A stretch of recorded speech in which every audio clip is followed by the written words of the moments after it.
Bonjour à tous et bienvenue sur La Retraite à 40 ans, le podcast pour prendre sa vie en main. Chaque dimanche, retrouvez une personne comme vous qui échange sans fil sur ses origines, ses ambitions, ses aspirations, sa relation à l'argent. Je m'appelle Victor Laura, je suis l'expert français du frugalisme et du mouvement FIRE, Financial Independence and Retire Early, indépendance financière et retraite précoce. Retrouvez mon livre La Retraite à 40 ans, c'est possible aux éditions Larousse. Pour rejoindre le mouvement FIRE, c'est sur devenirfrugaliste.com. Il y a une communauté, des workshops et des outils.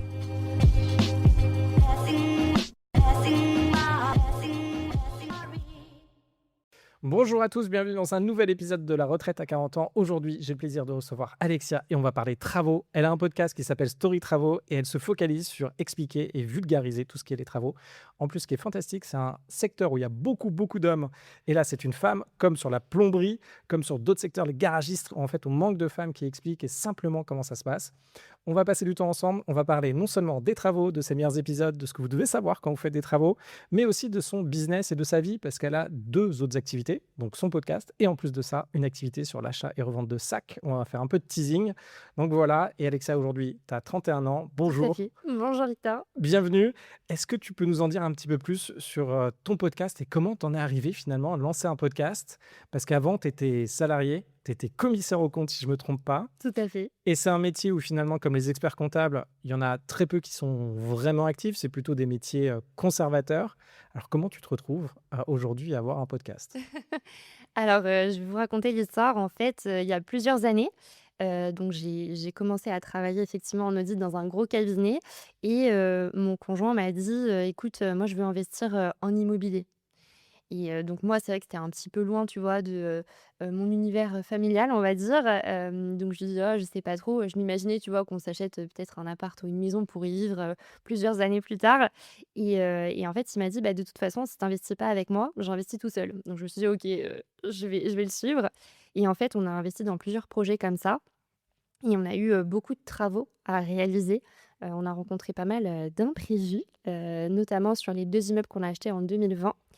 Donc en fait, moi, c'est vrai que je travaillais en audit, si tu veux, mais je me disais, c'est pas forcément, là que j'ai envie de faire ma carrière.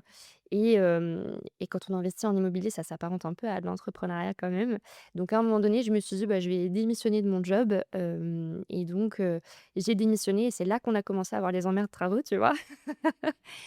Et donc on a eu, beaucoup de sujets à traiter, puisque j'ai ce passif justement de commissaire aux comptes, j'ai cette curiosité, j'ai besoin de comprendre, donc j'avais besoin de comprendre les devis, j'avais besoin de comprendre de quoi on me parlait en fait en termes de travaux. Je me suis beaucoup intéressée au sujet et finalement, à un moment donné, courant 2023, je me suis dit: «Il faut que je partage tout ce que j'apprends sur les travaux sur Instagram». C'est là que j'ai créé le compte, Story Travaux et je m'étais dit déjà à l'époque, ce serait chouette de pouvoir lancer un podcast sur le sujet pour vraiment approfondir la rénovation et démocratiser finalement, cet aspect, vraiment technique, je trouve, de l'investissement immobilier. Oh, j'ai plein de questions pour toi. Tu as un parcours du coup plutôt classique, donc école de commerce. Et après, tu es allé faire de l'audit. Je pense, on peut le dire chez qui tu étais. Il y en a plusieurs ou pas forcément. Oui, on peut le dire, hein, j'étais chez PwC. Donc Price, tu étais chez eux. Généralement, et on en discutait juste avant, dans ce milieu-là, on est content de. C'est un métier, des métiers qui gagnent bien. C'est des métiers qui sont très formateurs. Lorsqu'on fait école de commerce, il y en a beaucoup qui vont là-dedans. Et là, tu me disais un truc intéressant aussi, c'est que la plupart de ceux avec qui tu étais, finalement, ils font des audits toute la journée. Donc, le rôle d'un auditeur, c'est, il y a plusieurs cas, mais généralement, on a besoin de s'assurer qu'une boîte marche bien, on a besoin de vérifier que les stocks sont là. Il faut vraiment se dire, par exemple, si vous reprenez une boîte, vous vendez, je sais pas, des meubles, vous avez 500 ou 1000 meubles stockés chez vous, vous avez besoin à un moment que quelqu'un vienne les compter, parce qu'on ne sait jamais s'ils sont tous là. C'est ce qui se passe aussi dans les supermarchés, une fois par an, normalement, ils font l'état des stocks pour vérifier si, combien il y a eu de vols, etc. Donc, c'est des personnes qui sont très chiffres, très données, qui ont la tête bien faite. Et ce que tu me disais, c'est que ces gens-là, finalement, il y en a beaucoup d'entre eux qui, finalement, finissent à couvert à la fin du mois. Est-ce que tu peux me redire un peu plus? Ouais, bien sûr, c'est vrai que ça, c'était assez étonnant parce que, moi, j'ai commencé du coup à investir, finalement dès la première année, de CDI quand j'étais là-bas.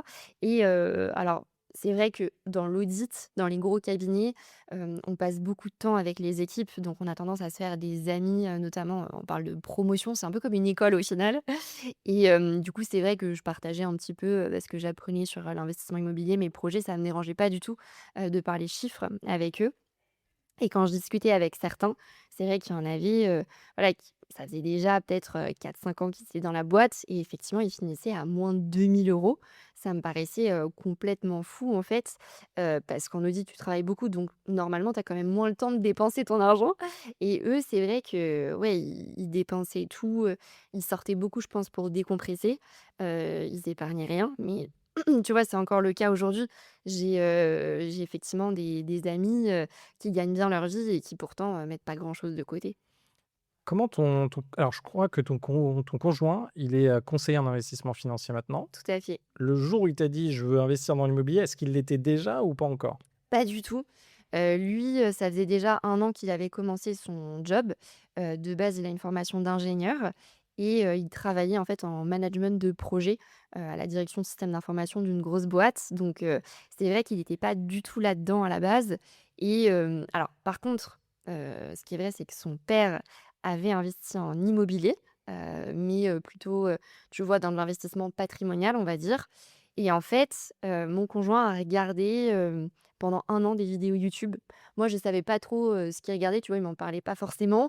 Je savais qu'il regardait YouTube, mais en fait, il regardait, plein d'investisseurs immobiliers. C'est ça qui lui a donné envie, de passer le cap et de se dire: «Bah, OK, on va investir dans un appart pour, capitaliser, dès maintenant». Quand vous avez commencé, c'était quoi votre objectif du coup? Est-ce que vous avez une vision de et on reviendra un peu sur ta vie rêvée, mais est-ce que vous avez une vision de vous dire: «OK, là aujourd'hui, nos investissements nous rapportent tant par mois et ça nous permet de travailler à mi-temps aujourd'hui»? Est-ce qu'à un moment vous avez un objectif, de patrimoine, chiffré? Est-ce que vous avez un objectif de cash flow, de rente mensuelle? Comment vous voyez ça aujourd'hui? Alors, en tout cas, à l'époque, c'est vrai qu'on avait, une vision un peu différente, on va dire, de celle, d'aujourd'hui forcément, de par les expériences qu'on a vécues. Mais c'est vrai que quand on a commencé à investir, l'idée c'était de, remplacer nos salaires, par justement du cash flow, des revenus immobiliers qui nous permettraient, tu vois, de quitter notre job. Et donc c'est vrai qu'on avait, certains objectifs. On se disait, bah, voilà, en quelques années, ce serait pas mal qu'on ait, une trentaine de lots, et voilà, qu'on gagne, à minima, ouais, 5-6 000, tu vois, de cash flow. Dans la réalité, ça s'est pas tout à fait passé comme ça. C'est vrai que, bah, en fait, vu qu'on a rencontré des difficultés au niveau des travaux, pas mal de challenges, on a dû mettre, de la trésorerie, dans ces projets.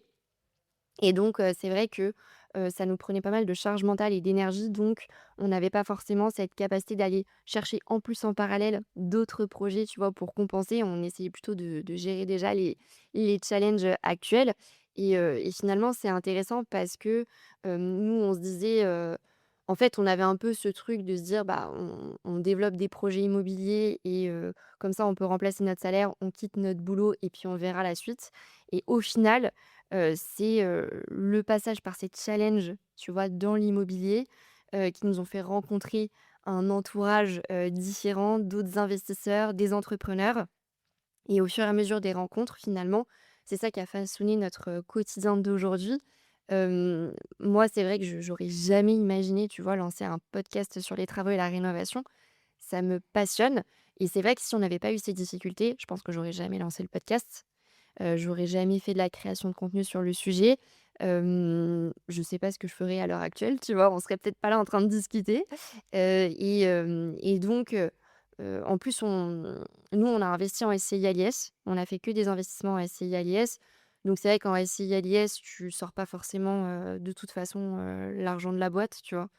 Peut-être pour tout le monde, en vulgarisant un peu, quand on investit, soit on achète directement en propre, soit on peut acheter en entreprise et du coup la SCI, c'est une société, civile simple qui est normalement dédiée qu'à l'immobilier. On peut faire d'autres choses et SCI à l'IS, ça veut dire qu'il y a l'impôt sur les sociétés et en gros, ce qu'il faut comprendre, c'est si on veut sortir, alors ça dépend comment ça marche, mais disons qu'il y a 10 000 € ou 100 000 € de résultats. Alors 10 000 € de résultats dans sa SCI à l'IS, on va généralement avoir 25 d'impôt sur les sociétés en fonction parce qu'il y a des optimisations qui sont possibles et après on va payer 31 en plus. Donc effectivement, quand on fait ça, Alors ça a beaucoup d'intérêt, mais l'inconvénient, c'est comme ce que tu dis, c'est qu'à un moment, si on veut sortir d'argent, même quand on est entrepreneur, on se rend compte qu'il y a 55 peu importe en fait les statuts que vous avez utilisés, entre 45 et 70 qui partent à l'État, et qui ne servent pas forcément vos cotisations, vous en gagnez rien. Donc c'est un peu ce dont tu parles, c'est-à-dire que quand on fait ça, il y a plein d'intérêts, mais donc il y a de l'intérêt, on peut réinvestir et cetera. Mais effectivement, ressortir l'argent pour en vivre, quoique il y a des façons de le faire aussi, mais c'est un peu compliqué. Ouais, c'est ça, c'est un peu compliqué et c'est vrai que nous, de base, on a voulu investir en SCI parce que vu qu'on n'était pas mariés, pas pacsés ni rien, on n'avait pas envie d'être en indivision, en fait, sur du nom propre.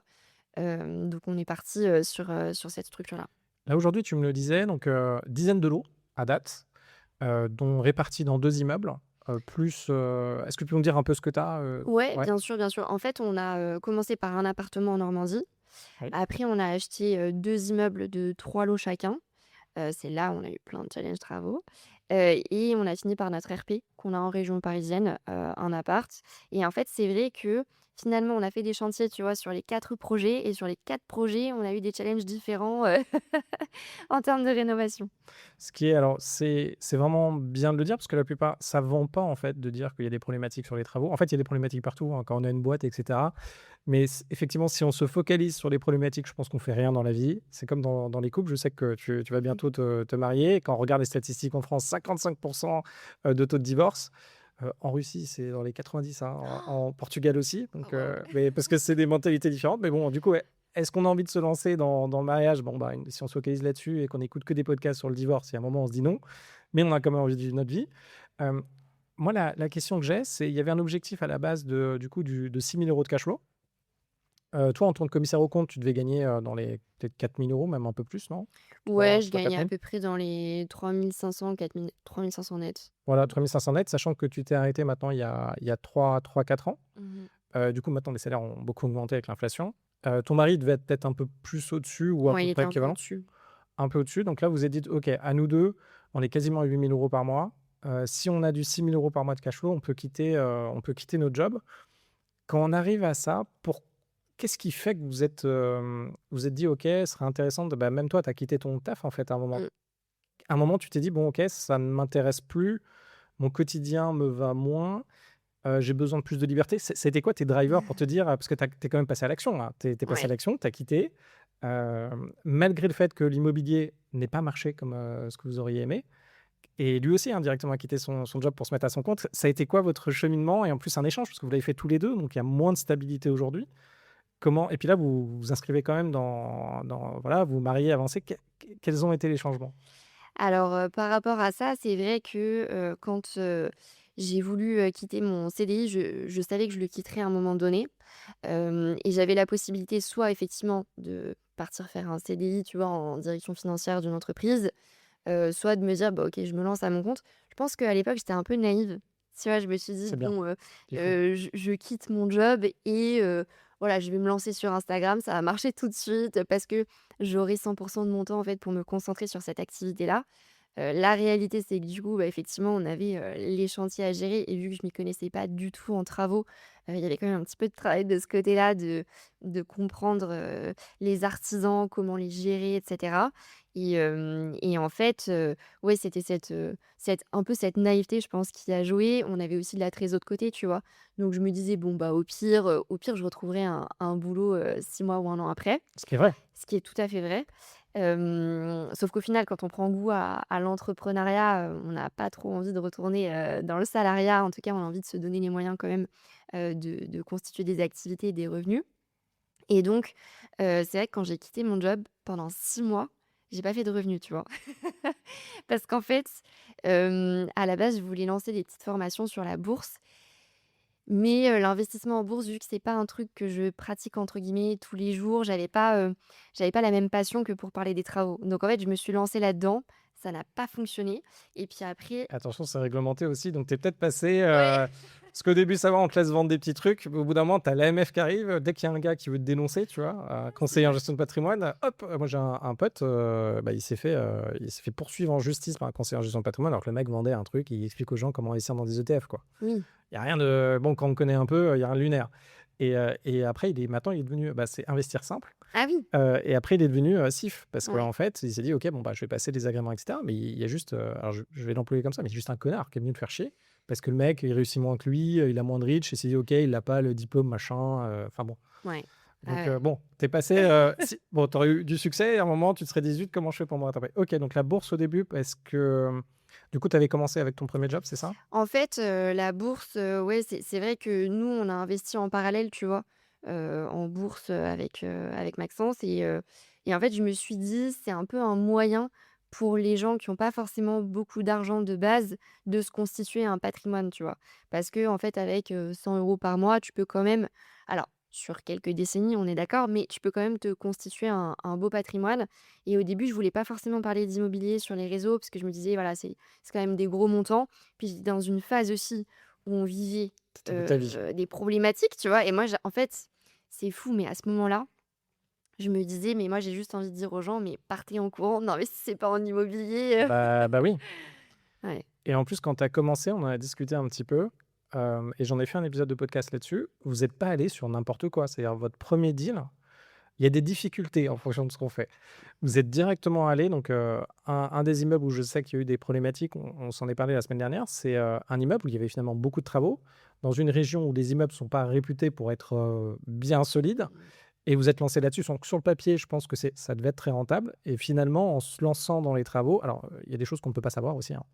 Vous vous êtes rendu compte qu'il y avait des problématiques dans l'immeuble et ça a enclenché, enfin, vous êtes lancé dans un truc un peu dur. Est-ce que tu peux nous en parler de cet invest? Ah ouais, carrément. Alors, cet invest, c'est vrai que ça a été le plus complexe et le plus formateur.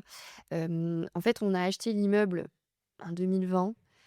Franchement, alors en termes de chiffres, hein, c'était, un immeuble, 107 000 €. On avait quand même négocié, 20 ou 25 000 balles, je crois, un truc comme ça. Donc 115 avec les frais d'agence. On avait prévu une petite enveloppe travaux de 30 000 €. Parce qu'il est pas très grand l'immeuble. Il est, Non, c'est 3 appartes, tu vois? C'est 3 3 et apparts. 2, donc c'est pas énorme. Combien de mètres carrés à peu près? Entre, ouais, 40 m², 35-40 m² les appartes. Donc petits travaux quand même. Ouais, Et petits travaux. il était bien? C'était pour en faire quoi à la base? Alors, de base, c'est pour faire de la longue durée classique, en OK. nu, tu vois? Oui. C'était notre projet et Tu es on OK a de dire où il est ou pas? Non, pas forcément? Alors c'est un dans le endroit, nord. il est dans le nord, c'est un endroit où, moi pour le coup, je fais beaucoup d'Airbnb et on en viendra et donc je vois très bien, il faut se dire que c'est vraiment pas loin de la mer, genre, collé à la mer et effectivement, ça peut marcher en longue durée, comme appartement, faire un peu de cash flow et si on veut, donc je sais pas quel était le montant de cash flow que vous vouliez faire à l'initial, mais peut-être, Bah, peut-être 400 €? ouais, c'est ça. C'était franchement 400-400-500 et en fait, tu vois, quand on l'a acheté, on avait 2 locataires en place, Ouais. un appart vide. On s'est dit: «Bah, 30 000, on est large pour, rafraîchir, l'appartement vide et potentiellement, s'il y en a un qui se libère, tu vois, faire les Ah oui, travaux». donc c'était que pour un appart, les 30 Ouais, 000? c'était, Un pour appareil pour fini? 2 apparts, on s'était dit, tu vois? OK, En ça va mieux faisant un déjà. peu, voilà. Parce que 3 apparts de 45 m², 30 000, Ouais, faut y aller. faut y aller, Je ouais. suis d'accord et donc c'est vrai que, bon, déjà, il y a un des apparts, un des locataires qu'on n'avait pas vu, avant le jour de la signature, voilà. Hem Et donc on commence en fait, on récupère les clés. Au bout d'un mois, une des 2 locataires qui part parce qu'en fait, elle s'entendait pas avec l'autre locataire, il faisait trop de bruit et cetera. Donc on se dit: «Bah, déjà, OK, on a 2 apparts à refaire». Et en parallèle, du coup, le dernier locataire qui reste commence à être un impayé, tu vois? Ça faisait même pas, ouais, ça faisait le premier mois, il a payé à la fin du mois et le deuxième mois, on n'a plus jamais eu de loyer. Et ils payaient avant? Alors, on avait demandé à notre notaire de récupérer les quittances de loyer Qui n'ont jamais été récupérés? et en fait, il nous a dit: «Oui, oui, c'est bon, j'ai vu avec mon confrère». On n'a pas vérifié. On aurait dû parce qu'effectivement, il les a jamais vérifiés. Oui, alors ça, c'est un truc, les notaires le font quasiment jamais et petite note, alors ça fait chier tout le monde, hein, mais demandez les extraits de compte, sauf si c'est payé en cash, parce qu'il y a plein de moments en fait, on vous raconte plein de conneries à chaque fois. Oui, c'est Tout à fait payé, d'accord. oui, les locataires sont très bien et après vous dites: «Bon, qu'est-ce qui s'est passé?» «Ah ouais, non, mais en fait, le mec, il y a eu un dégât des eaux parce qu'il a laissé l'eau couler». Enfin, en fait, on n'est jamais au courant enfin, faut toujours creuser et je pense, je sais pas si toi, c'est la même chose. Moi, maintenant, j'essaie de m'ouvrir au maximum sur les problèmes que j'ai. Pour, ouvrir la discussion avec les gens. Donc je dis: «Ah oui, ben voilà, moi j'en ai eu un, mais c'est pas grave, mais bon, il a quand même cassé la porte» et la personne en face me dit: «Ah oui, mais c'est vrai, moi j'ai eu ça dans le troisième étage de l'immeuble et tout». Je pense qu'il faut ouvrir son discours pour que, les gens, pour récupérer un maximum d'infos. Tout à fait d'accord, ouais et honnêtement, il faut creuser les infos Et c'est vrai que lui, on s'est rendu compte qu'en fait, effectivement, il payait pas avant parce que quand on lui a envoyé l'huissier de justice, il nous a dit: «Ah non, mais l'ancienne propriétaire a fait pareil, ça ne sert à rien». Tu vois? Ah, c'était le même huissier de ah non, il a vérifié sur les comptes, En fait, c'était un autre huissier qu'on avait envoyé parce qu'à un moment donné, tu vois, ça faisait 2-3 mois qu'il payait pas. Donc on s'est dit: «On va lui envoyer un courrier par huissier de justice, pour lui faire un ouais. petit peu peur». Et en fait, ils s'en foutaient, ça lui a rien fait d'avoir un courrier d'un huissier. Tu as fait toute la procédure ou pas finalement? Alors non, Non? en fait, c'est vrai que les procédures en France sont assez longues, donc on a préféré jouer la carte de la communication avec le locataire. Tu as payé combien?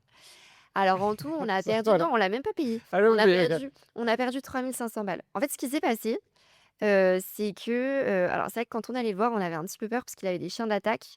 Donc quand on tapait à la porte, on entendait les chiens, aboyer et cetera. Il les mettait en cage et donc il nous ouvrait la porte, on discutait et en fait, à un moment donné, je finis par y aller. Je me dis: «OK, je prépare, des résiliations de bail dans mon sac». On discute et je dis: «Écoutez, nous, c'est compliqué, vous payez pas le loyer, en fait, on a des crédits à payer, enfin, c'est très compliqué financièrement pour nous et cetera». Et il me dit: «Oui, mais moi, en plus, l'appartement, il y a des problèmes, bon, il y a des histoires d'humidité, d'électricité, je sais pas quoi». Et je lui dis: «Bah, vous êtes pas bien dans l'appartement, il faut partir». Ce qui est Et vrai. ce qui est vrai. Et là, il me dit: «Oui, c'est vrai que je pourrais partir». En fait, tu vois, ces mecs-là, parfois, ils se disent même pas qu'ils ont la possibilité d'aller chercher un autre appartement. Du coup, je lui dis: «Bon, bah, très bien, vaut mieux que vous partiez, comme ça, nous, on pourra faire les travaux et cetera, est-ce que ça vous va de partir dans un mois?» Il me dit: «1 mois, si j'ai pas trouvé, c'est compliqué, je me retrouve à la rue et cetera». Je dis: «Bon, bah, 3 mois».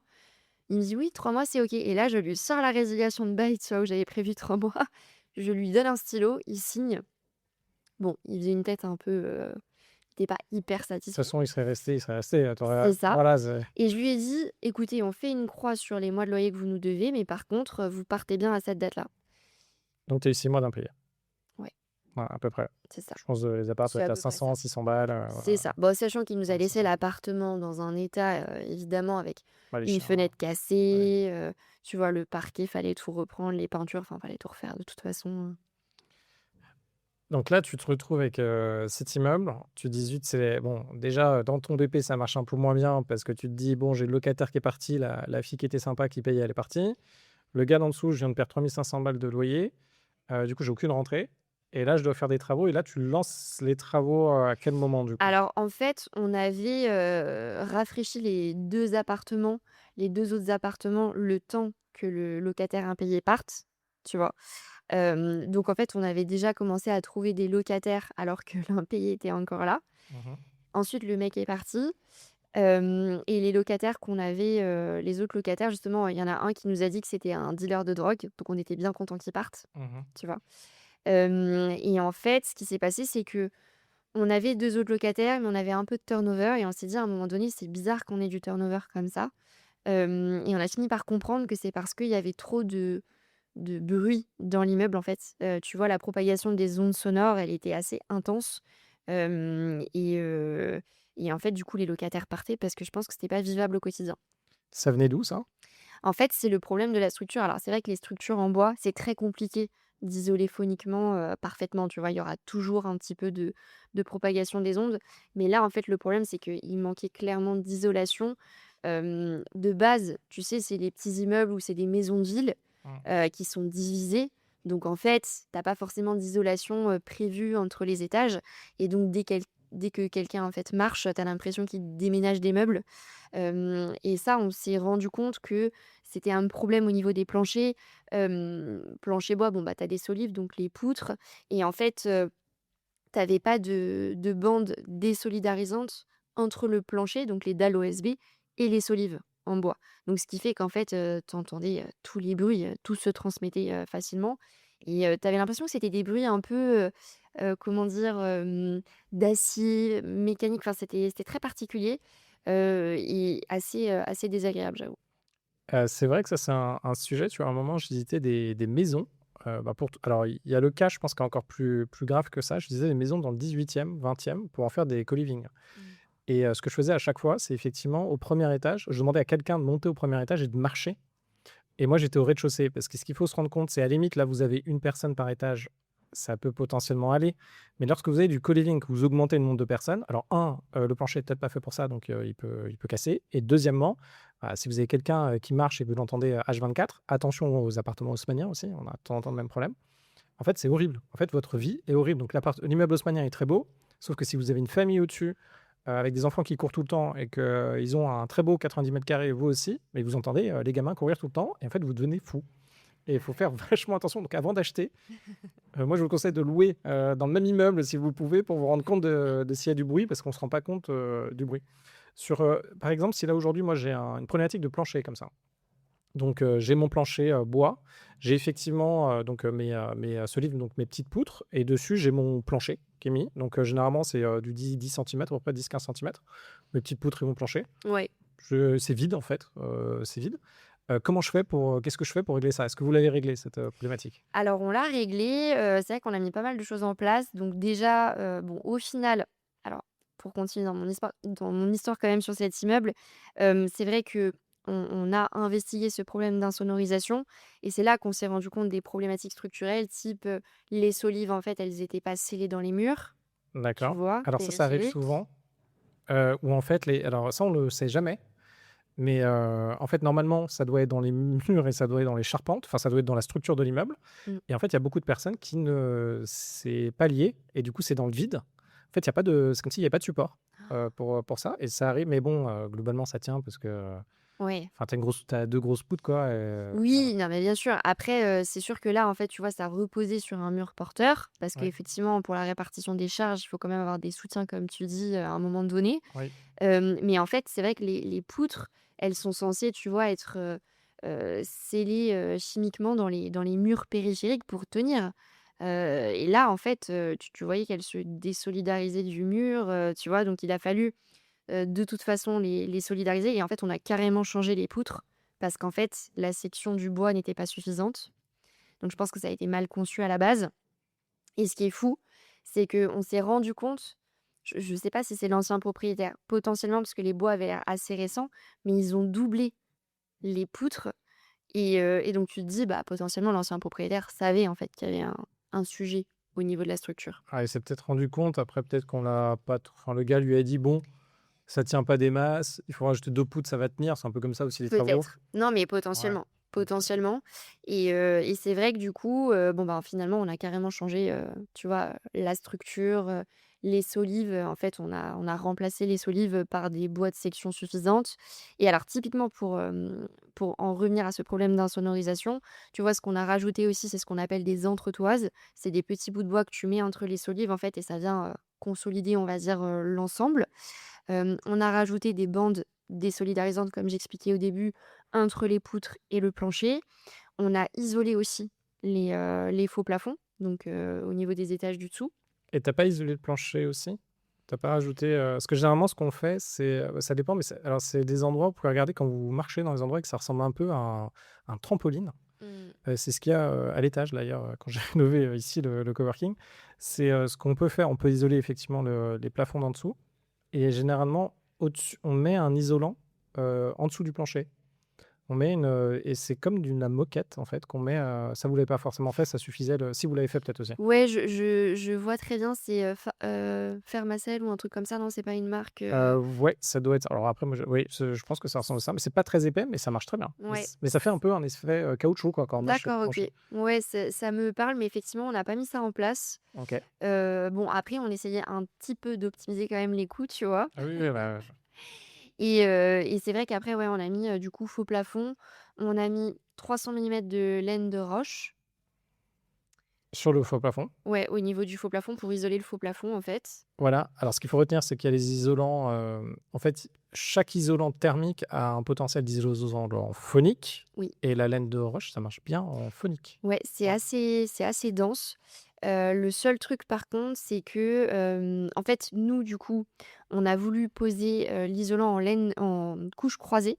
Comme ça te permet, en fait, de limiter les ponts phoniques et les ponts thermiques. C'est-à-dire que tu poses une première couche et tu vas poser ta deuxième couche un peu en quinconce, tu vois, au niveau des Parce des que morceaux d'isolant. donc c'était en 2 fois, 1 centimètre et demi quoi.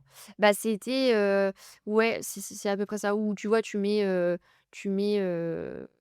20 centimètres et 10 centimètres, 20 centimètres sur une Ouais, première voilà couche et 10 et centimètres en fait posés un peu en quinconce. Comme ça te permet en fait de limiter les ponts phoniques et thermiques autour des morceaux, tu vois, d'isolant. Je sais pas pour si c tu visualises. ouais, pour ceux qui nous écoutent, quand vous faites de l'isolation, généralement, on fait de la découpe de gros blocs Mmh. et en gros, ça ressemble à des gros rectangles. Il faut dire Ouais. que c'est un espèce de carton, donc enfin, c'est un film, ouais, je pense que c'est un peu du carton et dedans, après, vous avez donc la laine de roche ou la laine de verre, ça ressemble beaucoup. C'est, grosso modo, comme du tissu. Bon, on peut l'avoir aussi en tissu d'ailleurs. C'est quelque chose d'assez, mou Mmh. et qui est compacté, c'est un matériel, quoi et c'est compris, du coup, entre deux filets enfin 2 trucs très fins de carton. On peut le découper à la Sorte scie. de ouais, papier craft, ouais. Ouais, du papier craft, voilà, c'est du papier craft et après on peut découper des gros blocs. Donc imaginez maintenant, si vous regardez un toit, généralement vous avez des poutres et en fait, ce qu'on va faire, c'est qu'entre les poutres, alors attention parce qu'au pont thermique, mais entre les poutres, on va découper ces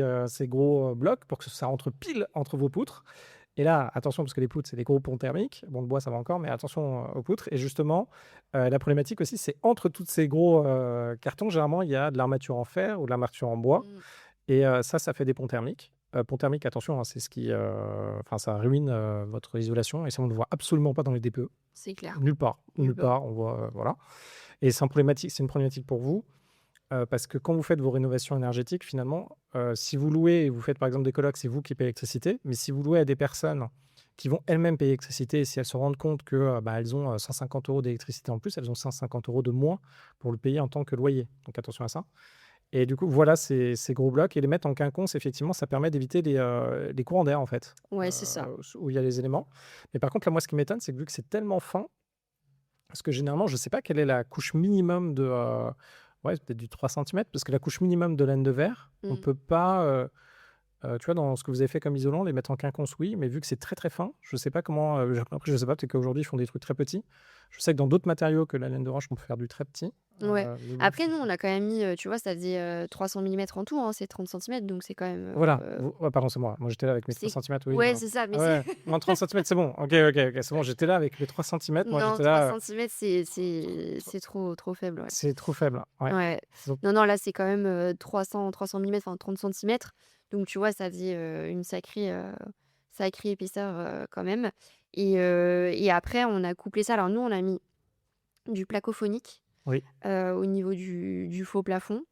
Parce que bon, voilà, ça permet quand même de réduire un peu plus les ondes sonores que le placo, classique, le le BA13 normal. ouais, la différence, c'est, bon, elle est pas énorme la différence, en fait, c'est Ouais, ça fait quand même une petite différence en termes de décibels, mais tu vois, j'ai interviewé, une femme, Marie-Hélène Batos, qui a une entreprise de plâtrerie et qui m'expliquait que effectivement, tu sais, tu peux mettre en place des suspentes phoniques, parce qu'en fait, quand on oui, pose ses rails, pour le plafond, bah, il faut les suspendre, forcément au plancher du dessus. Donc tu utilises des suspentes et les suspentes phoniques, peuvent permettre de justement aussi réduire, les décibels. Mais pour que ces suspentes phoniques fonctionnent, il faut que le poids du placo soit suffisamment lourd et donc elle, ce qu'elle me disait, c'est que le mieux, c'est de poser en fait, un BA25, 25 millimètres en fait, de placo. Comme ça fait travailler les suspentes phoniques et ça fonctionne bien en fait en termes de réduction de bruit. parce que ça bouge, c'est ça? En fait, les suspentes phoniques, elles bougent un peu? Ouais, ça je pense que ça bouge et en fait, du coup, tu as le bruit qui se transmet assez facilement. Et donc, de mémoire, en fait, les suspentes phoniques, elles sont pas dans le même matériau que les suspentes classiques. Tu vois? Genre, elles sont en plastique, un truc comme Ouais, c'est ça en et du plastique, c'est mieux. coup, ça réduit. Mais par contre, c'est plus cher. Donc C forcément, c'est plus cher, surtout que alors pour, tous ceux qui nous écoutent, quand on fait un peu de réno, enfin quoi que vous enfin, je pense qu'il y en a beaucoup d'entre vous qui ont dû faire ça. On utilise beaucoup de BA13, donc est-ce que tu peux nous dire ce que c'est ce placo BA13? À quoi ça ressemble et à quoi ça sert et quand on l'utilise? Parce qu'on l'utilise quasiment tout le temps, en fait, notre truc. bah, ouais, le placo BA13, en fait, c'est des plaques, de plâtre. Au final, en général, le placo normal, il est gris. Enfin, ça dépend des marques, mais en général, il est gris et on va l'utiliser pour les cloisons intérieures. On va Et pas l'utiliser. vert?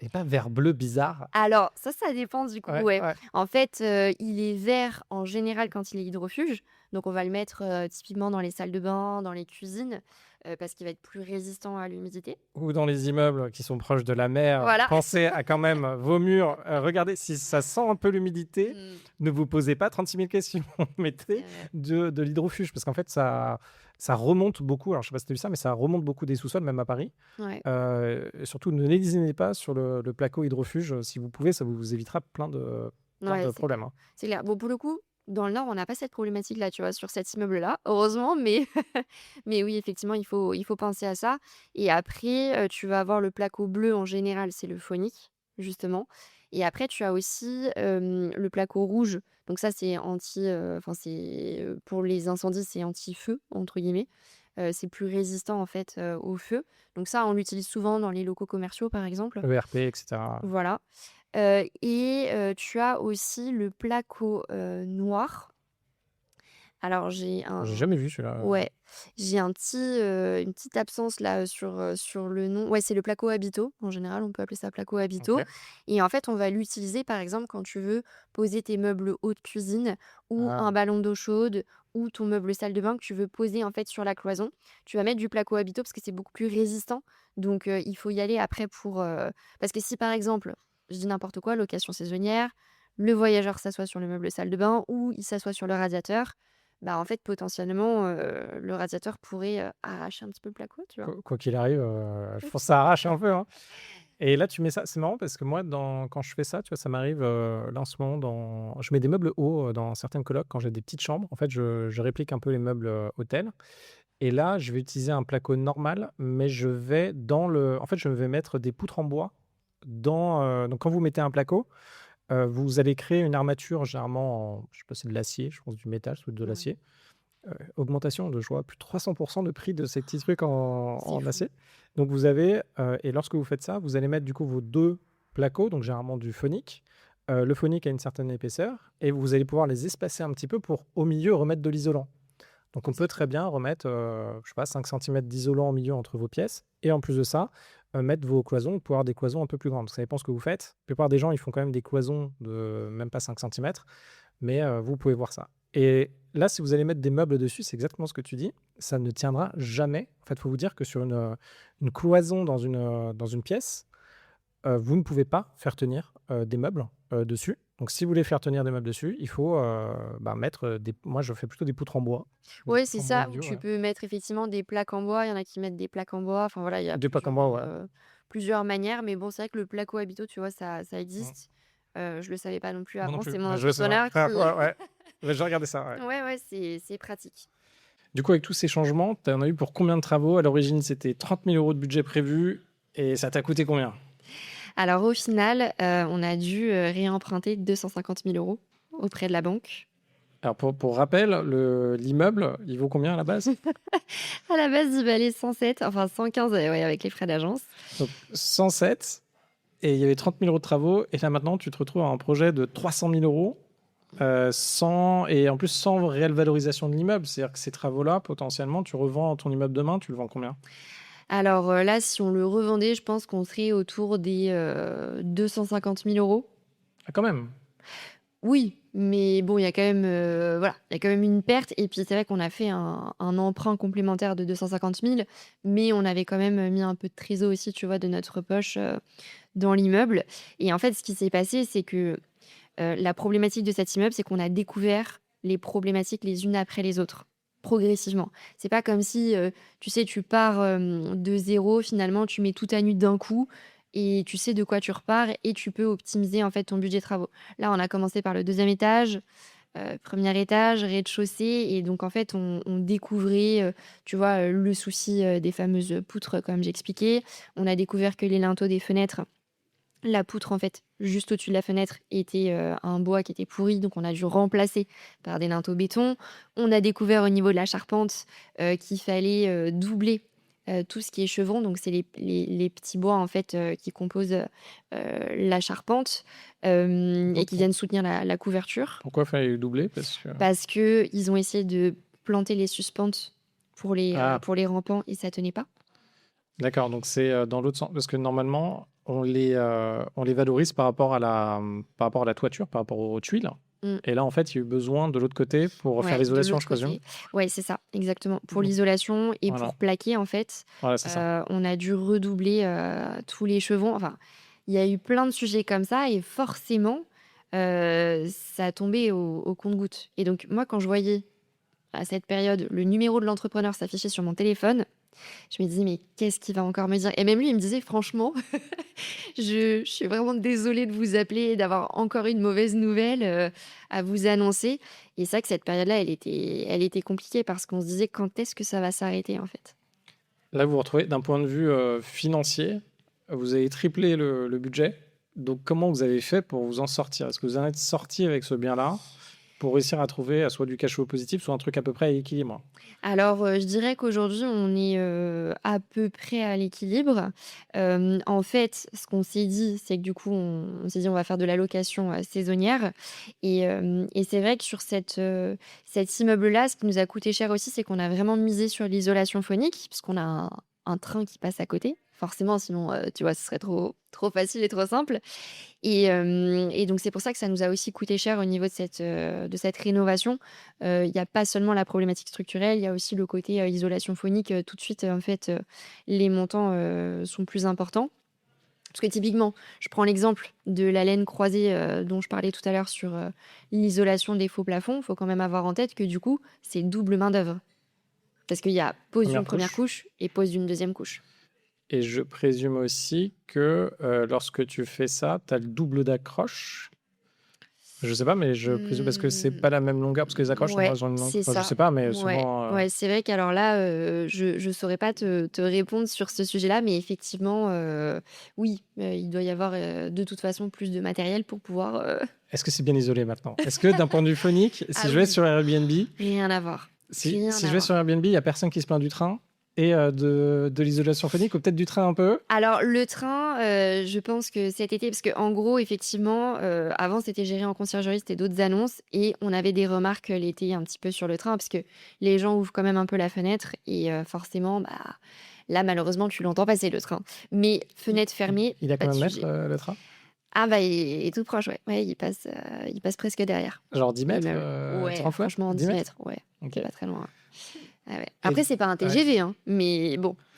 Ah, mais bon, en même temps, c'est peut-être le train qui te ramène tes clients aussi. Donc, Oui, on peut le voir comme ça.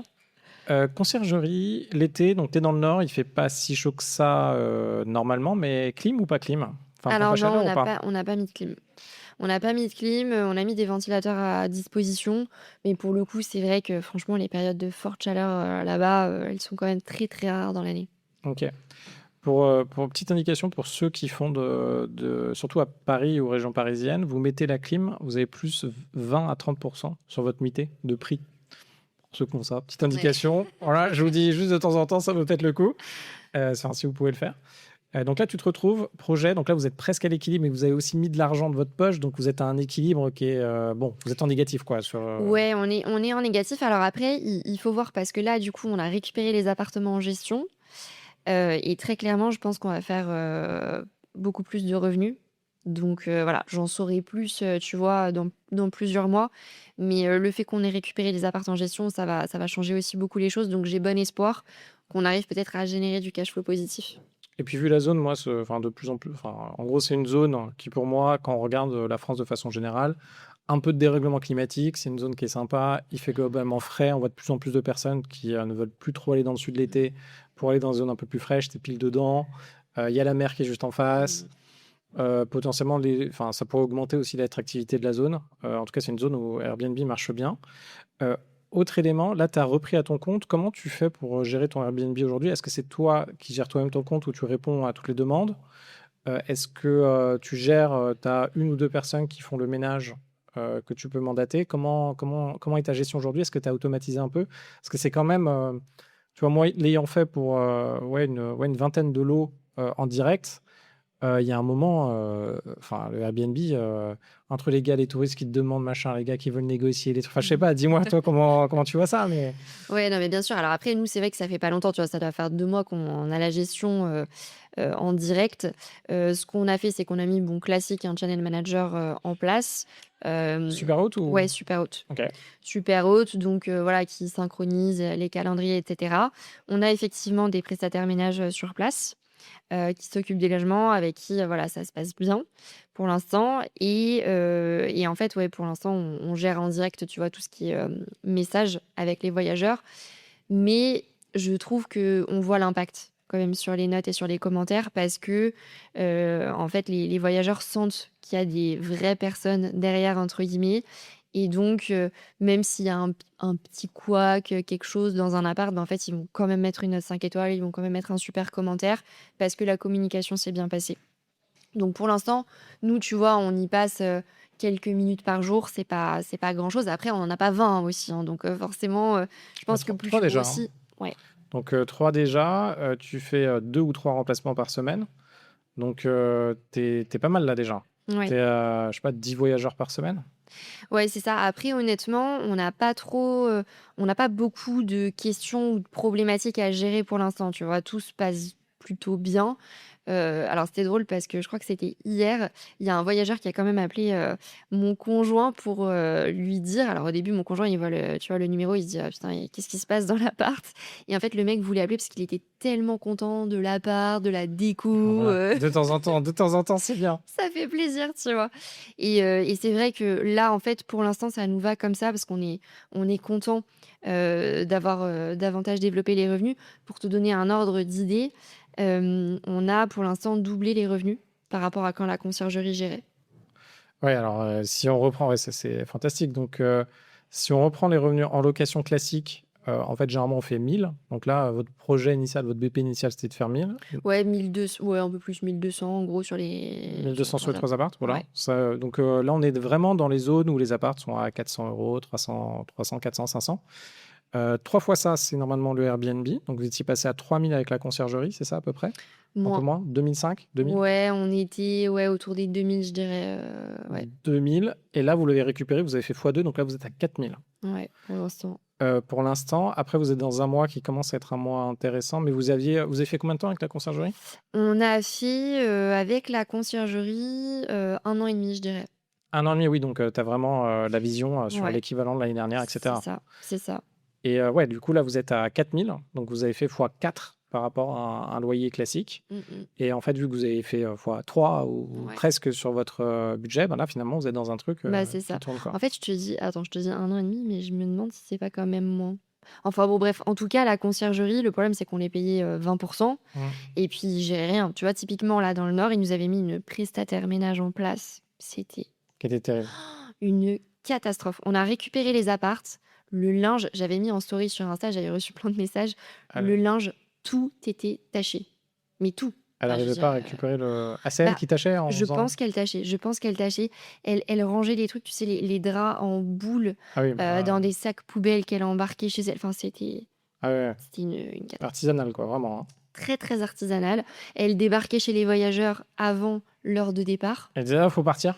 Ah non, mais c'est un truc de fou. Enfin, je me dis et Ouais, encore les voyageurs étaient sympas parce qu'ils auraient pu vraiment, tu vois, nous achever sur les ouais, bah. notes. C'était, une cata et du coup, la conciergerie ne gérait pas. Ils optimisaient pas le calendrier, ils optimisaient pas les prix. On leur a demandé plein de fois de changer la prestataire ménage. Ils nous expliquaient qu'ils étaient en train de chercher, mais en fait, ils faisaient rien du tout.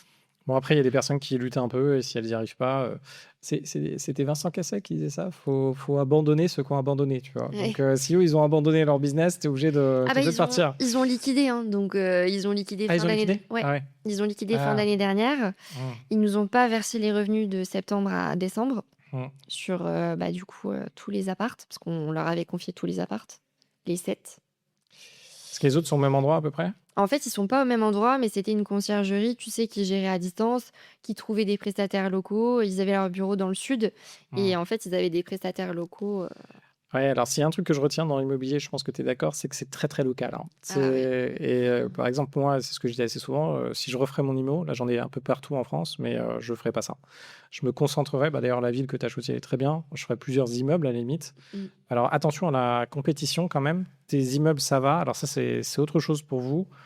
Ceux qui écoutez, faites attention si vous avez un immeuble de plus de 3 lots, et ça dépend de la tension un peu de la zone où vous êtes, mais si vous faites 3 appartements à peu près similaires au même endroit, vous êtes en compétition avec vous-même. 3 lots, ça va. Si vous montez maintenant à 10, là c'est compliqué. Vaut mieux. Et en plus, les gens vont bien voir que c'est un immeuble Airbnb. le mieux, c'est quand même d'avoir, pourquoi pas, colocation, mais bien faite, ou appartement classique, et quelques Airbnb pour que les gens se rendent compte que c'est pas. Sinon, les gens, qu'est-ce qu'ils vont faire? Ils vont laisser leur sac de poubelle dans les parties communes, etc. Ils vont un peu saboter le truc. Donc, attention à trop faire d'Airbnb au même endroit, mais je pense que 3 logements sur un petit immeuble, ça va. Mais quand on arrive sur des trucs un peu plus gros, plus compliqués. Euh, Quand on en est là, qu'est-ce qu'on se dit? Donc, le projet initial, on s'est dit, OK, on va faire du 6 000 € de cash flow grâce à l'IMO. Vous êtes allé là-dedans parce qu'en fait, vous vous avez rendu compte que la bourse, c'est bien, mais en fait, la bourse, ça va pas assez vite. Et en fait, voilà, il faut 600 000 € placés pour avoir 2 000 € ou 4 000 € en fonction du rendement que vous avez. Mais il faut des montants. Et avoir 600 000 €, bah, ça prend Ouais. 20 ans, quoi. Ça dépend combien on met de côté, mais même quand on met beaucoup, ça prend du temps. Du coup, on va sur l'IMO parce qu'on se dit, ouais, on fait un invest, on peut avoir du cash flow. Là, aujourd'hui, c'est pas trop le cas sur votre IMO. Et du coup, c'est quoi votre stratégie actuelle? Parce que là, toi, de ton côté, du coup, tu dis, OK, je fais du business, le podcast, il y a Insta, on pourra en reparler. Tu as ton business aussi d'achat-revente de sacs. Tu fais du freelance à côté. Quelle est ta vie aujourd'hui? Comment tu vois ça?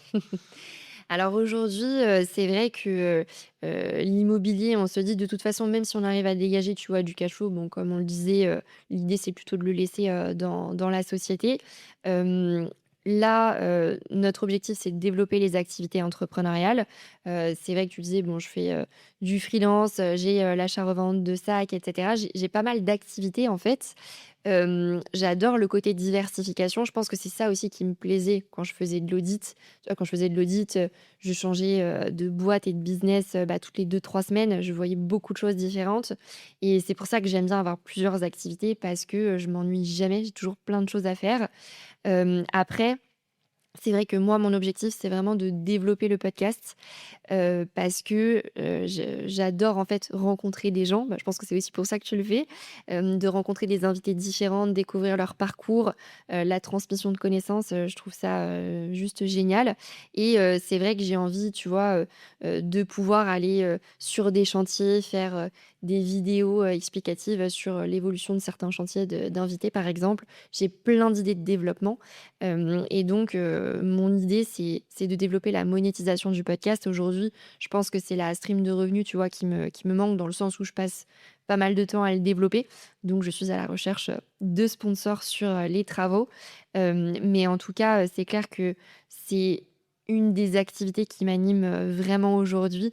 C'est, la transmission sur la rénovation, de par forcément mon expérience et mon vécu. J'ai envie de sensibiliser de plus en plus, les gens, sur ce sujet-là et mon idée, c'est de continuer à développer mon activité de sac, tu vois? D'achat-revente de sacs de luxe, d'essayer le plus possible de «l'automatiser» entre guillemets en déléguant, ce que je peux, déléguer. Par exemple, la revente, aujourd'hui, je le fais plutôt sur les sites de seconde main, mais j'aimerais pouvoir, en fait, déléguer ça aux dépôts-ventes. Tu vois? Avoir, quelques dépôts-ventes un peu partenaires, vers qui me tourner parce que je sais qu'ils sont hyper efficaces dans la vente et en fait, voilà, je leur dépose les sacs, une fois qu'ils sont rénovés. C'est eux qui s'occupent de la revente et moi, ça me permet de dégager plus de temps, pour, le podcast, justement. Aujourd'hui, avec ton conjoint, est-ce que financièrement, vous devez faire des efforts par rapport à ce que vous aviez avant? Parce qu'il y a plusieurs choses. C'est généralement quand on passe en freelance, en entrepreneur, bah, c'est un peu différent parce qu'on a des flux de revenus un peu différents, donc on essaye de s'arranger avec ça. Généralement, les grosses problématiques qu'on a, c'est on gagne moins. Parce qu'avant, si vous étiez à deux dans les 6 000 €, ça veut dire 12 000 € chargés. Est-ce qu'aujourd'hui, vous avez atteint ça ou votre liberté vous permet d'être content à ce que vous avez ou est-ce que vous l'avez dépassé? Parce que vous l'avez dépassé. Et deuxièmement, c'est comment tu vis l'incertitude? Parce que ton conjoint, c'est pareil. Alors peut-être que lui, il a plus de revenus récurrents. Je ne sais pas s'il a des revenus récurrents. Mais là, aujourd'hui, par exemple, l'achat-revente de sacs, c'est pas du tout récurrent. Il faut que tu trouves une pépite, il faut que tu la rénoves et il faut que tu la vendes bien. Parce que de temps en temps, bon, bah, ça se vend pas bien. Et puis, il y a un moment, tu as besoin de cash. Tu te dis, bon, bah, allez, je vends, je fais peut-être un peu de perte ou moins d'argent que ce que j'avais prévu. Comment vous vivez cette transition aujourd'hui? Donc, ça fait à peu près 3 ans, peut-être pour vous deux, peut-être que lui, il a quitté plus tard.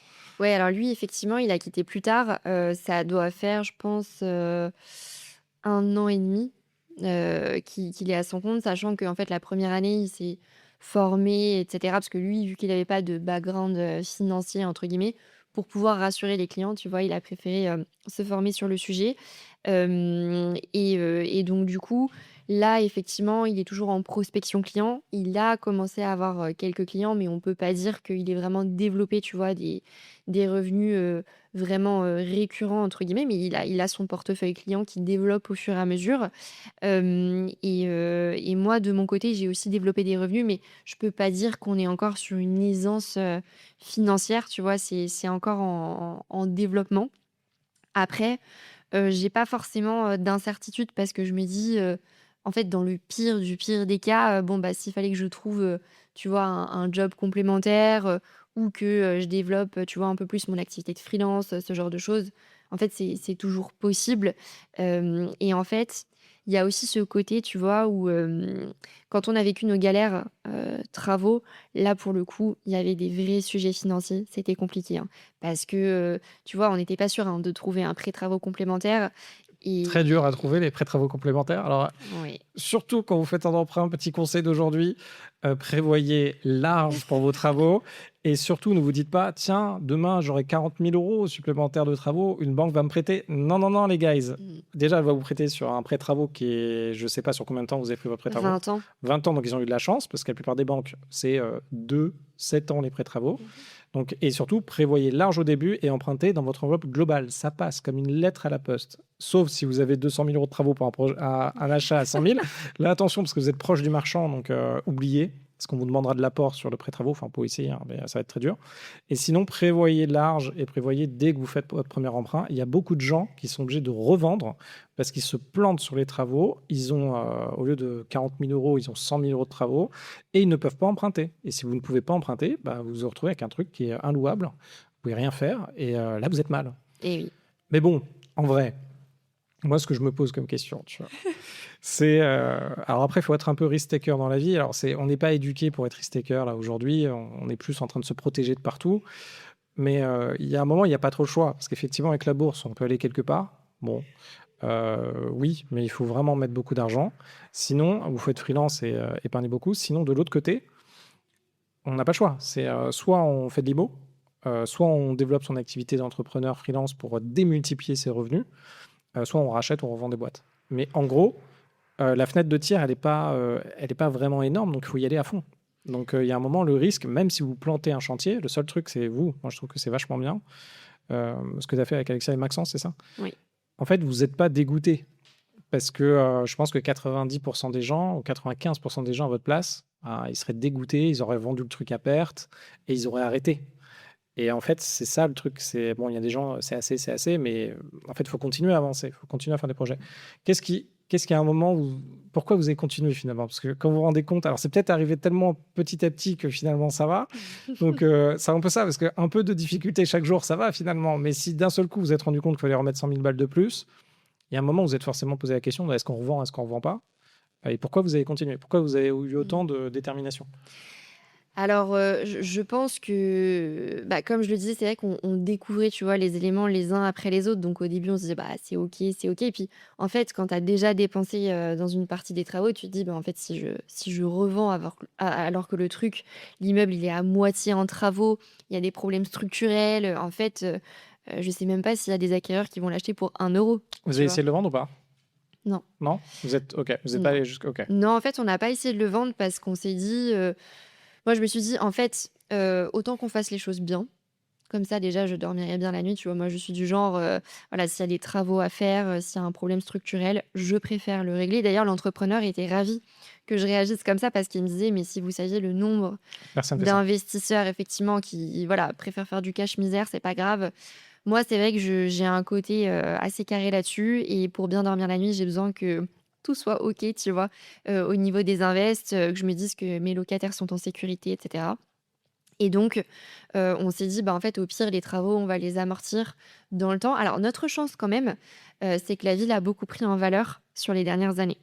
Oui. Donc ça absorbe quand même, tu vois, une partie de la potentielle perte, on va dire. Ça reste encore un peu la zone là où vous êtes, mais ça évolue, bien. Oui. Et il y a des gens, enfin moi par exemple, je n'aurais pas des moyens énormes. Je veux aller prendre ma retraite dans un endroit qui est sympa à vivre. bah, c'est quand même globalement sympa. Alors, je pensais de la même chose d'une ville où j'ai fait beaucoup d'investissements dans le sud, qui a pris beaucoup de valeur, mais là, j'étais avec la mairie là, qui me fait chier sur un permis de louer d'ailleurs, qui me disait, ah ouais, non, on n'a jamais eu autant de pauvres qui s'installent dans le centre-ville.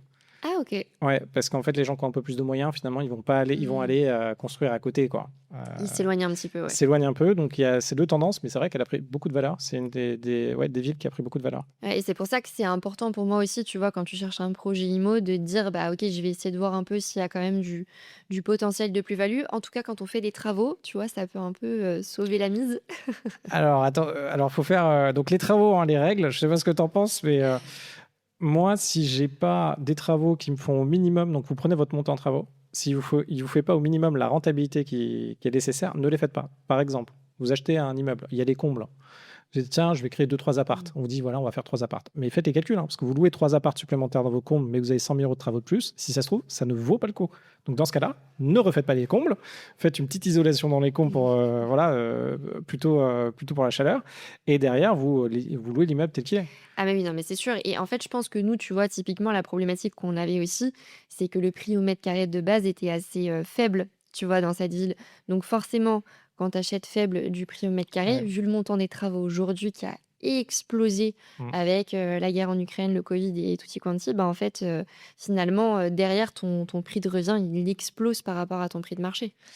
Ça, c'est exactement la même logique. Ceux qui veulent acheter leur résidence principale, on se rappelle toujours, on regarde si, surtout ceux qui veulent construire, alors attention aux nouvelles constructions, mais ceux qui veulent construire, regardez bien le prix de la revente, parce que vous allez construire quelque chose de neuf, peut-être du 2500, 3000 euros du mètre carré, voire 4000 si vous faites des trucs un peu plus poussés. Mais si vous regardez le prix de l'ancien et que c'est du 1000 euros du mètre carré, c'est une perte sèche, directe, et vous n'allez pas avoir des gens et leur dire «Ah, mais regardez, j'ai construit en neuf et tout, machin». Non, non, les gens, ils vont vous dire ce que je vais vous dire.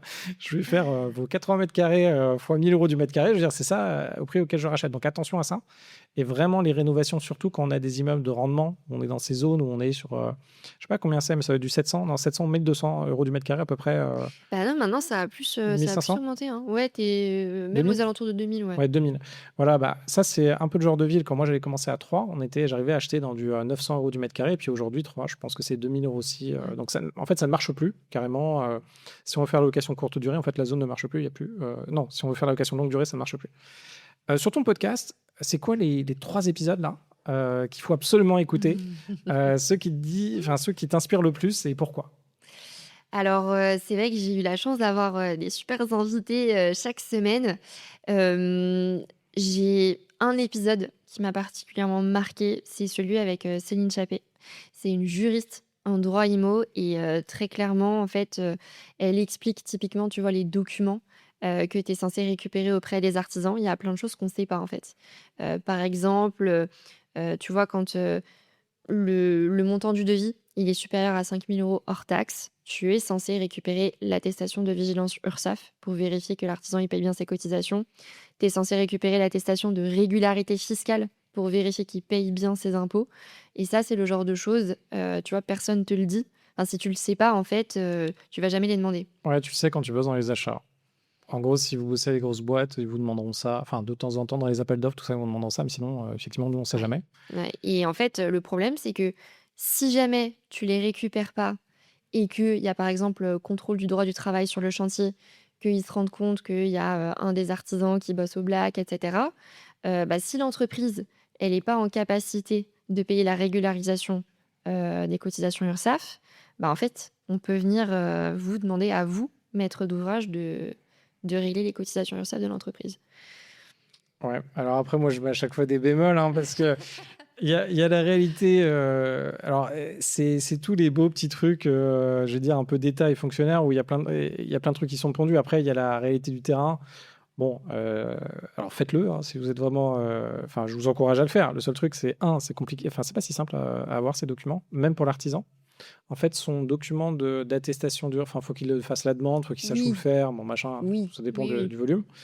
Et deuxièmement, alors moi, j'ai jamais vu de cas où c'est remonté jusqu'à la personne. Après, c'est un peu comme les médecins. Si vous êtes médecin, que vous faites des opérations, enfin, vous êtes chirurgien, vous faites toute la journée des opérations sur la prostate. Je pense qu'à un moment, vous Mmh. paniquez sur la prostate, quoi. Dans le concret, euh, ouais, c'est assez rare, mais oui. Mais il y a beaucoup de problèmes avec les artisans de plus en plus aujourd'hui. et surtout qu'on n'a aucune idée de ce que font les artisans. C'est-à-dire qu'à un moment, votre artisan, il voit qu'il y a le plancher qui ne tient pas.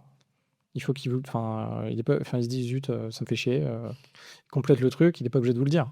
C'est sûr. Donc, il y a tout ça. Donc, ce podcast-là, est-ce que tu en as un autre qui t'a vraiment marqué? Alors, j'ai beaucoup aimé aussi celui avec Éric Gréau. Parce qu'en fait, c'est un expert en bâtiment.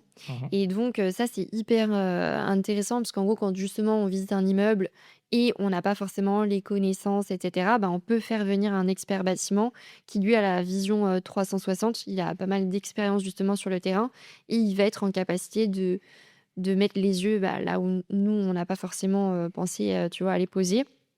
Il va pouvoir te dire attention à telle problématique, attention les fissures, les fondations, etc. Il va pouvoir vraiment voilà, mettre en avant les vrais sujets à traiter sur l'immeuble.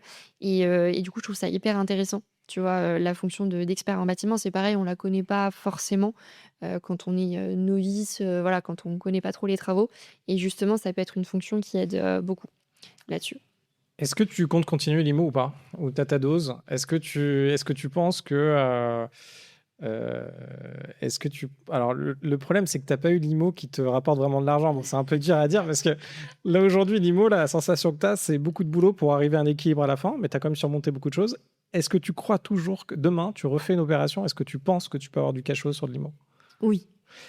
Qu'est-ce qui aujourd'hui t'empêche de refaire, disons, un immeuble avec l'immeuble d'à côté de là où tu es, mais bien acheté cette fois-ci? Enfin, maintenant, tu sais, tu vois. Pourquoi t'en fais pas un autre là? Alors, c'est vrai que là, en ce moment, on est plutôt sur, tu vois, le développement des activités entrepreneuriales. On s'est dit aussi financièrement, il fallait quand même un peu absorber pour montrer aux banques que voilà, bon, financièrement, on est un peu plus confortable et on peut suivre sur un prochain projet. J'avoue qu'on aimerait bien tester les locaux commerciaux. C'est un truc auquel on réfléchit. Alors, il y a un côté où il y a quand même, du risque sur les locaux commerciaux parce que c'est un autre type, on va dire, de location. Voilà, il y a le risque de la vacance locative, et cetera. Mais je trouve que c'est intéressant aussi pour diversifier le parc. Et après, ouais, moi, j'aimerais bien repartir sur de l'habitation. À voir si je repars, tu vois, sur un appart ou un immeuble, à voir. C'est vrai que immeuble de rapport, il y a quand même, le côté, voilà, tu es responsable de la façade, de la toiture, de la structure. Mais je pense que si je repars sur un immeuble, je préférerais repartir, en fait, de plateau limite, tu vois? Les plateaux, c'est un truc, ça me faisait peur au début. Je me disais: «Mais jamais de la vie, je pourrais partir d'un plateau». Sauf qu'aujourd'hui, Vu voilà. ce que tu as fait, tu allé plus loin que le plateau. Hein. Tu as Ouais, c'est enlevé clair. le plafond, tu as enlevé le sol. Hein, donc, C'est clair et donc aujourd'hui, en fait, tu vois, repartir de plateau, ça me dirait bien parce qu'en fait, distribution des cloisons, création de tous les réseaux, tout ça, je sais faire, ça me pose pas de soucis, donc au moins je sais de quoi je pars. c'est super. Où est-ce qu'on peut te retrouver? On peut me retrouver, sur Instagram, Story Travaux, tout simplement, sur LinkedIn aussi, Alexia Dini, voilà, vous pouvez me retrouver assez facilement sur ces réseaux-là. Merci beaucoup, Alexa. Est-ce que tu veux rajouter quelque chose, une question que j'aurais dû te poser? Ou je pense qu'on a bien fait le tour, mais dis-moi. Franchement, on a bien fait le tour, mais en tout cas, je voudrais pas que mon histoire, fasse peur aux auditeurs. C'est plutôt de l'apprentissage, des connaissances et honnêtement, même quand on traverse des difficultés, même quand on traverse une tempête, il y a toujours, du soleil, qui, finit par réapparaître. Le tout, c'est de s'accrocher et plutôt de voir les obstacles comme des apprentissages.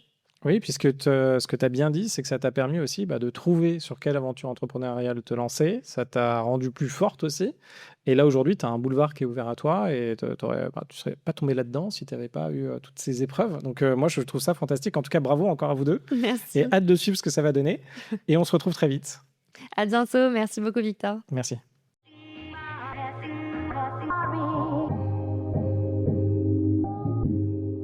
Vous venez d'écouter un épisode de La Retraite à 40 ans. N'hésitez pas à en parler autour de vous, à vous abonner, à rajouter 5 étoiles et à mettre un petit commentaire. Ça nous aide vraiment beaucoup. Pour être informé des nouveautés, rendez-vous sur devenirfrugaliste.com. Une question? Je réponds sur LinkedIn, Victor Lora, Lora. Et surtout, n'oubliez pas, vous êtes déjà au top. À très vite.